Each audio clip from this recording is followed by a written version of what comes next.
When my grandfather passed away, I expected the usual, maybe his old watch, a few tools from the garage, nothing more. Instead, the lawyer handed me a single rusted key and a slip of paper with an address written on it. No explanation attached, just a storage unit 7 states away with rent that hadn't been paid in 7 full years. My uncle actually laughed out loud when he heard about it. He said our grandfather barely had 2 nickels to rub together his entire life, so whatever was sitting in that unit was almost certainly junk that nobody had bothered to claim. My mother told me flat out not to waste the gas money driving all the way out there. But something about the way that lawyer looked at me when he handed over that key made me think otherwise. I didn't sleep at all that night. I kept turning the key over in my hand, wondering what could possibly be worth holding on to for 7 years without a single visit. By early morning, before the sun had even fully come up, I was already loading my car and heading out onto the highway.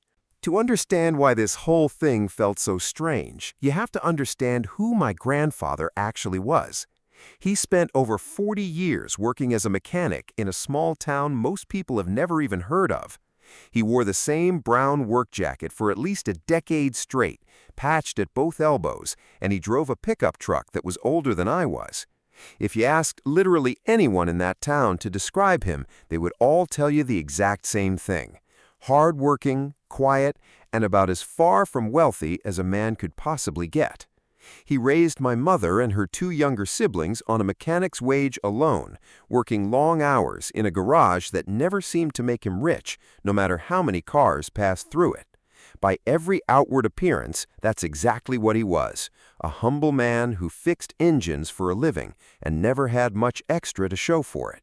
Nobody in the family ever questioned that image because there was never a single reason to. He didn't take vacations, he didn't buy new things. He lived the same modest life, year after year, decade after decade, right up until the day he passed. But there was one thing about him that nobody in the family ever really questioned, even though, looking back now, we probably should have. Every single Sunday, without fail, rain or snow, he would disappear for hours. He'd leave right after breakfast, without much explanation, and come back just before dinner, smelling faintly of motor oil, never saying a word about where he'd actually been. My grandmother used to joke about it at family dinners, saying he probably had some kind of secret life out there on those back roads. Everyone would laugh, pass the potatoes, and move on to the next topic. Nobody ever pushed him to explain it further, and he never once offered to. It became one of those unspoken family habits, the kind you stop noticing after enough years go by. Looking back, I think we'd all just filed it away as one of his quirks, something harmless, something that belonged to him and only him. None of us had any idea that those quiet Sunday disappearances were connected to anything more than just an old man wanting a few hours alone. The storage facility itself looked like a place time had simply forgotten to update. Half the units had faded padlocks and dust-covered doors, the kind that made it obvious nobody had opened them in years, maybe decades.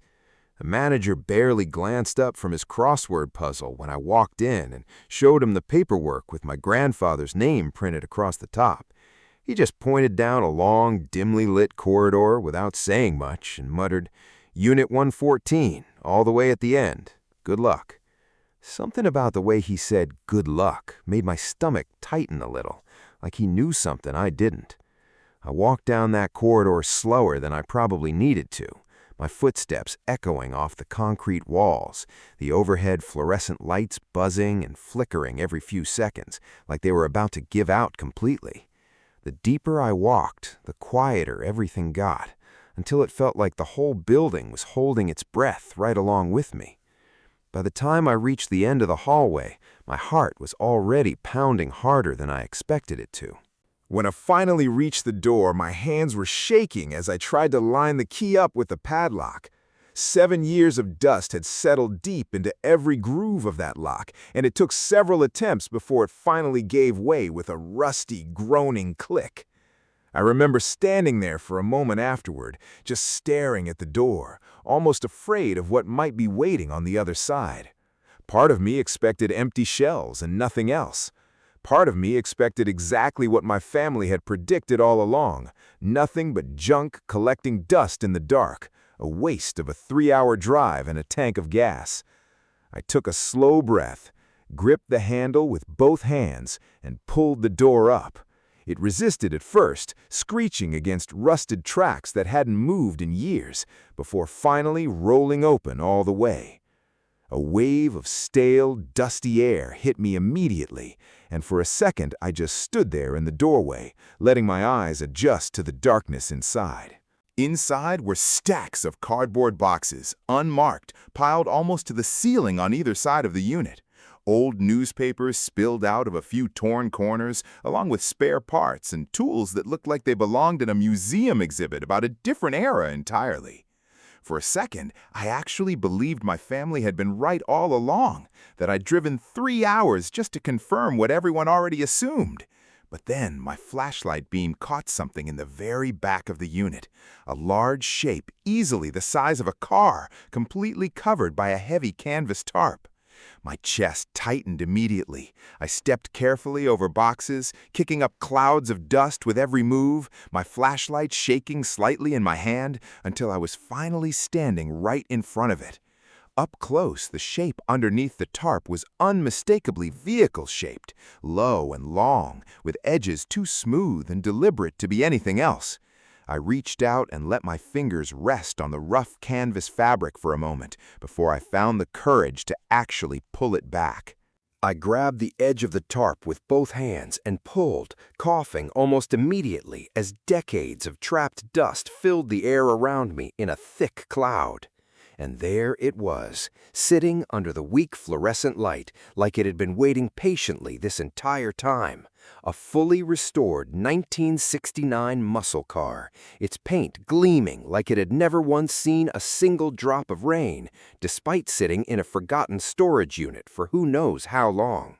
I'm no expert when it comes to classic cars, but even I could immediately tell this wasn't some rusted-out project sitting half-finished. Every panel looked flawless. Every piece of chrome caught the light and threw it back like a mirror.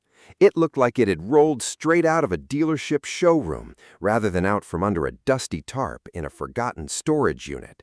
Collectors spend entire lifetimes searching for cars in this kind of condition, chasing rumors and auction listings for decades without ever finding one.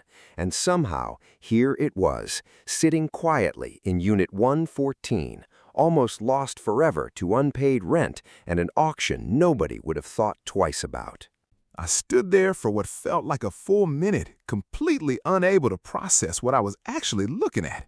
This was a man who, as far as anyone in the family knew, could barely afford new tires for his own truck, and somehow tucked away in the back corner of a storage unit that nobody had visited in 7 years was a car worth more than most people's entire houses. I walked around it slowly, running my hand along the hood, still not quite believing it was real. Then I noticed something small but strange. The glove box door was hanging slightly open, just enough to catch a sliver of light from my flashlight. My hands were still shaking, partly from the dust and partly from everything I was already feeling as I stepped closer and reached inside. My fingers brushed against something that definitely wasn't a car manual or an old registration slip.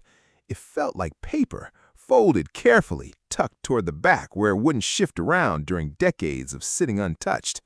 Inside was an envelope, yellowed with age, the paper soft and slightly brittle at the corners from years of sitting in that dry, dusty glove box. My name was written across the front in handwriting I recognized instantly. The same handwriting from birthday cards I'd kept as a kid. The same slightly slanted letters I'd know anywhere. But the date scrawled in the corner stopped me completely. It was written decades before I was even born. I sat down right there on the cold concrete floor, letter in hand, engine still towering beside me, and for a long moment I just stared at my own name written by a man who had been gone for months now, in ink that was somehow older than I was. My hands wouldn't stop shaking as I turned the envelope over, running my thumb along the sealed edge. Part of me didn't want to open it yet. Part of me wanted to sit there a little longer, just holding it, before whatever was inside changed everything I thought I understood about my grandfather. When I finally opened it, his words filled 3 full pages, front and back, in that same careful handwriting. He explained that he'd bought this car wrecked, barely more than scrap metal held together by rust, for almost nothing, back when he was still a young mechanic just starting out in the business. Every single Sunday for over 40 years, he wrote, he drove out to an old friend's garage on the edge of town and worked on it quietly, piece by piece, engine part by engine part, never rushing, never telling a single soul what he was actually doing out there all those hours. He described sourcing parts from junkyards 2 states away, saving up small amounts of money here and there without my grandmother ever noticing, spending entire Sundays just polishing a single piece of chrome until it was perfect. Reading it, I finally understood where all those unexplained Sunday disappearances had actually gone. It wasn't a secret life on the surface, like my grandmother used to joke. It was this, one long, patient project, hidden away for 4 decades, waiting for a moment that hadn't even arrived yet. He wrote that he never told my grandmother about it, not because he was hiding something shameful, but because he wanted this project to be something entirely his own. A quiet, personal thing, with no deadline and no audience watching over his shoulder. He said he always imagined that someday a grandchild he hadn't even met yet would be the one to eventually find it, long after he was gone. He wanted whoever opened this letter to understand something simple but important to him, that real patience, the kind that actually means something, sometimes takes an entire lifetime to pay off, and that's exactly how it's supposed to work. He wrote that he never once regretted a single Sunday spent out there alone, even during years when progress was slow, even when parts were hard to find, even when he wondered if he'd ever actually finish it before he ran out of time. Reading those lines, sitting there on that cold concrete floor, I realized this letter wasn't really about the car at all. It was about everything he never said out loud while he was alive. I sat in that dusty storage unit and read the letter 3 separate times, my eyes stinging a little more with each pass. It wasn't just about the car anymore, not by the 3rd read. It felt like he was speaking directly to me, reaching 40 years into the future to have one final conversation neither of us knew we'd actually get to have while he was alive. I thought about all those Sunday dinners growing up, all the times he sat quietly at the end of the table while everyone else talked over him, never once mentioning where he'd spent his afternoon.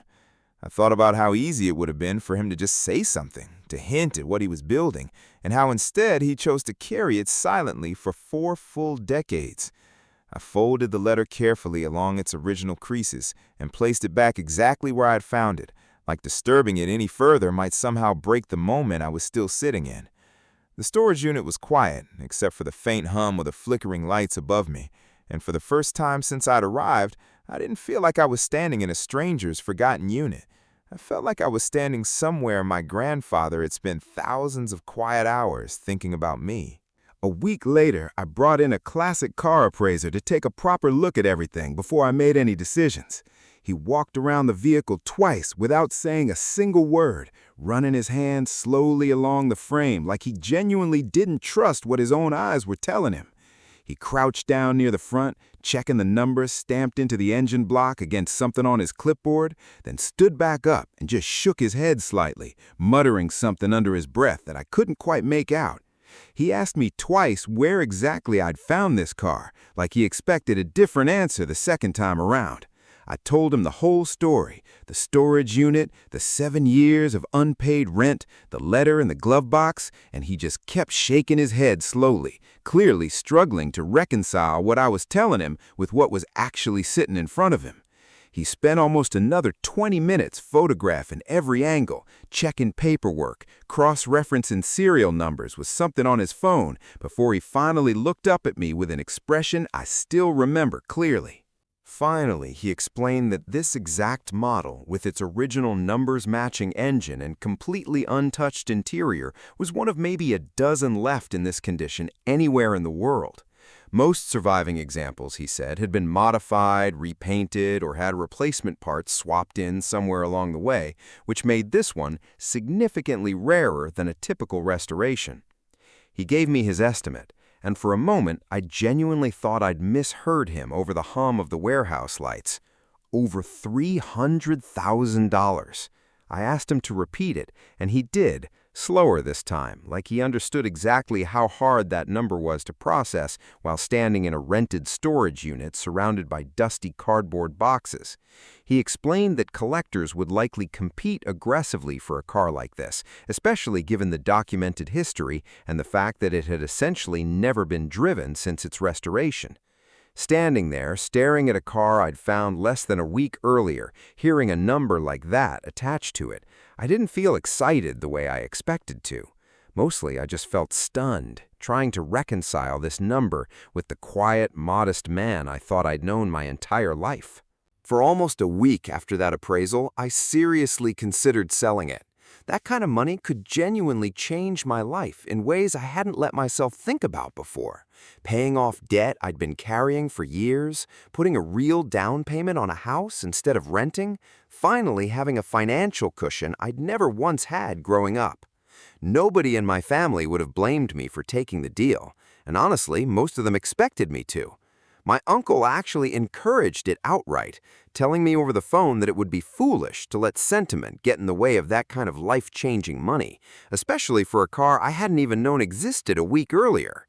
I looked up local auction houses. I even messaged a couple of private collectors who'd expressed interest after word started getting around. Some nights I'd sit with my laptop open, staring at listing prices for similar models, doing the math on what that number could actually mean for my life.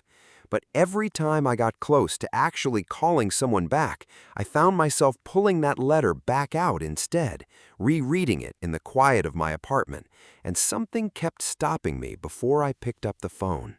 But every time I opened that letter again, my eyes kept landing on the exact same line over and over, no matter how many times I'd already read it. He'd written that he never built this car to be sold, that the entire point had always been for me to know he was thinking about me long before I ever came into the picture. I must have read that single sentence 50 times that week, and every single time it hit me just as hard as the very first read, sometimes even harder.